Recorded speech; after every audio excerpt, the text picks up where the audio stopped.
Well, here we are aboard the Penguin here on the Naknek River in Naknek, Alaska.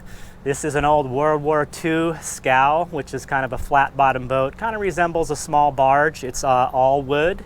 It's an old boat, so it's all made out of old growth lumber. Can't get lumber like that anymore. Kind of a little piece of history here. It was used in World War II to transport equipment, and then years later it was purchased by the company and they converted into this salmon tender boat.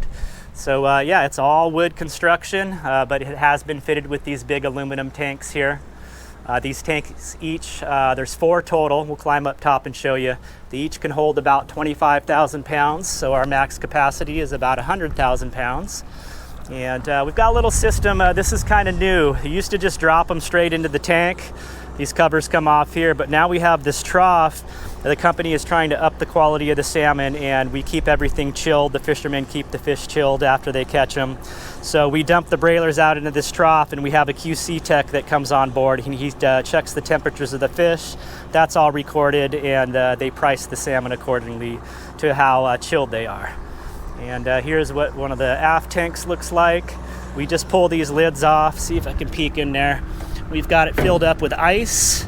We do that after we deliver. Fill it with refrigerated water and ice.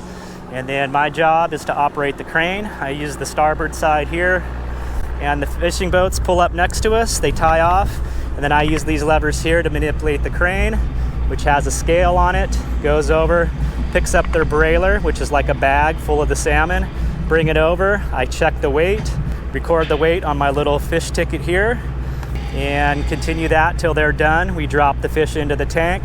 I give the fish ticket to the captain. He's usually sitting up here. He's got a little laptop computer system. He completes the process, gives them a receipt, and then because of COVID, we're using these little coffee can things here so I can reach over and we don't have to contact each other. And then he's got sanitizers and stuff in there to sanitize their cards, and it's kind of a weird system, but it seems to be working. So that's what the boat is like. Pardon the wind, it is really, really breezy. Hopefully my little wind muff on my mic is working. So we'll climb back down, see if we can get into the galley there, and then see if we can check out the engine room and maybe get into the stateroom and the wheelhouse. That's where the captain is. He may be sleeping right now, so we'll have to see if we can get in there. All right, the captain's in the galley getting a little snack, so I've got a chance to get in here, check out the wheelhouse. This is the wheelhouse here. This is a twin diesel powered boat, so he's got the dual throttle controls here. It's 2 props. There's the wheel there, and this is where it all goes down. This is where he does the fish tickets here. He's got a little laptop and printer, little thing to scan the cards so we know which fishing boat is we're documenting. And then this is the stateroom. Captain's got a nice little bunk in here. And then there's a second bunk area here. This is where our QC tech is staying when he's on the boat. He goes from boat to boat, so we're not buying, so he's not aboard right now. And then I'm down below in the galley. There is a little pass through here that goes down to the galley and the engine room. There's a ladder, but we'll just go from the outside.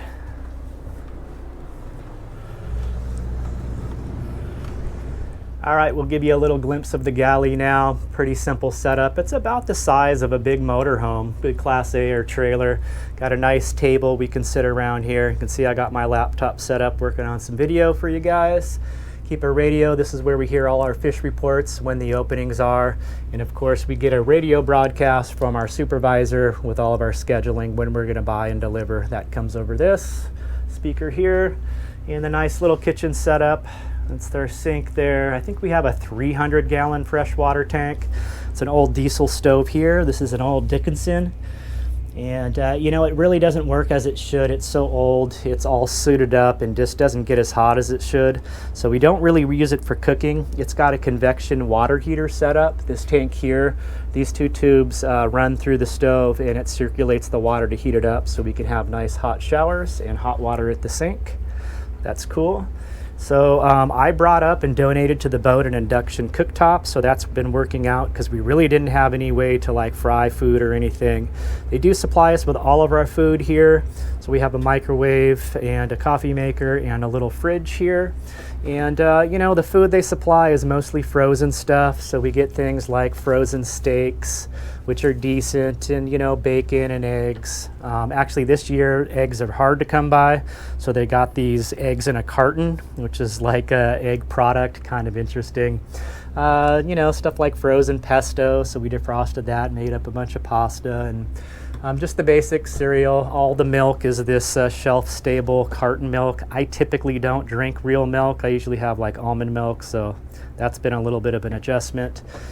So that's that. Pretty simple setup. The bunks are here. These are the lower bunks, so we've got our other deckhand Bryce is there, and I'm up top.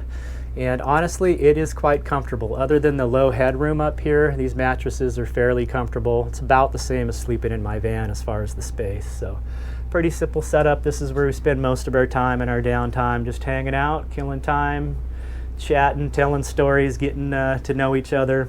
And that's been a lot of the fun of this, is just getting to know the crew members and sharing stories and experiences.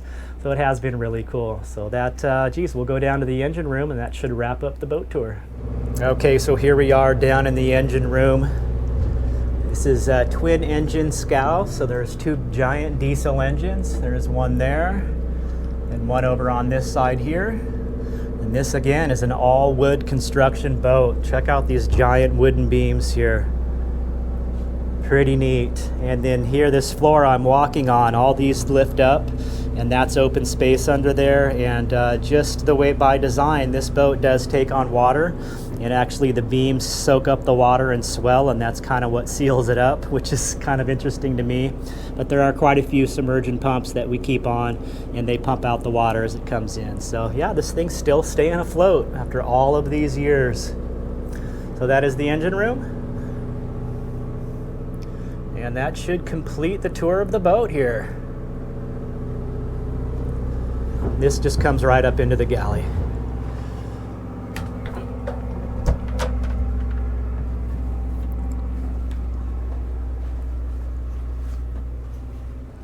Well, and I guess it wouldn't be a full tour without showing the head. The head is actually on the stern of the boat on this setup.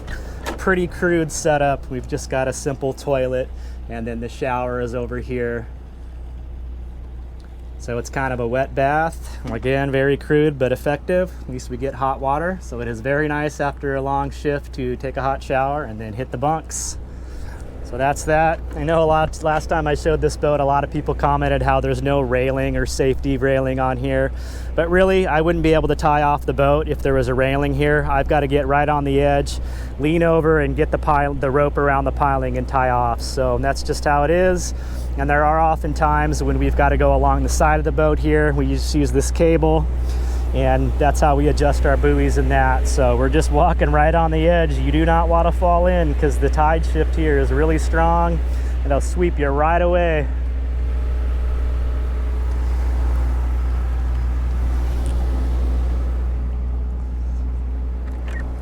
And into the galley. And we are on this boat 24/7, whether we're buying fish or not. So we're basically out here boondocking in the river. We just drop anchor and we basically stay put. So we're living on this boat full time.